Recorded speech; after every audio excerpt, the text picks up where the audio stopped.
In a time long ago, when Israel was oppressed by the Midianites, people were living in fear and poverty. The Midianites were a fierce enemy, swooping in like locusts, devouring everything in their path. Israel's crops were destroyed, their livestock stolen, and they were driven to hide in caves and dens to escape their invaders. In this desperate time, God chose an unlikely hero to lead his people. His name was Gideon, a simple farmer from the tribe of Manasseh. Gideon was not a warrior. In fact, he was hiding in a wine press, threshing wheat in secret, so the Midianites wouldn't steal it. He was fearful and uncertain, questioning how he could make a difference. One day, as Gideon was hiding, an angel of the Lord appeared to him. "The Lord is with you, mighty warrior," the angel said. Gideon was stunned. "If the Lord is with us, why has all this happened? Where are all his miracles?" he asked, feeling abandoned and doubting. The angel didn't answer Gideon's doubts directly, but instead gave him a charge. "Go in the strength you have and save Israel out of Midian's hand. Am I not sending you?" Gideon was incredulous. He came from the weakest clan in Manasseh and was the least in his family. Yet he didn't outright refuse. He simply asked for a sign. The angel agreed and performed a miracle, causing fire to flare from a rock and consume the offering Gideon had prepared.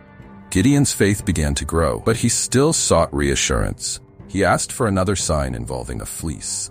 First, he placed a wool fleece on the threshing floor and asked that the fleece be wet with dew while the ground remained dry.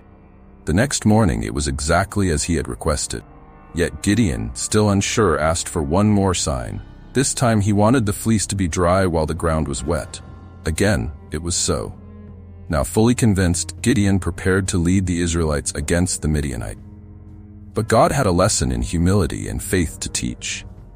Gideon gathered an army of 32,000 men, but God said, "You have too many men for me to deliver Midian into their hands." God wanted the victory to be clearly seen as his alone, not by human strength. So Gideon was instructed to reduce his army. First, anyone who was afraid could leave, and 22,000 men went home. Then, God instructed Gideon to take the remaining 10,000 men to the river and observe how they drank. Only 300 men, who lapped water like dogs, were selected. God said this was the number he would use. With just these 300 men, Gideon approached the Midianite camp. God told him to sneak into the enemy camp to hear their fears.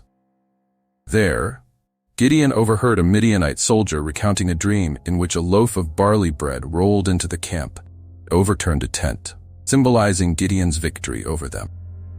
Encouraged by this, Gideon returned to his men and divided them into 3 groups. Each man carried a trumpet and a jar with a torch inside.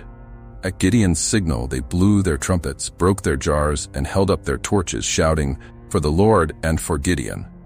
The Midianites were thrown into confusion. They thought they were being attacked by a massive force. In panic, they turned on each other and fled. Gideon's small band of 300 had routed a vast army, all because they trusted in God's plan. And so Gideon became a hero in Israel, leading his people to peace and showing that with faith in God, even the smallest and weakest can achieve great victory.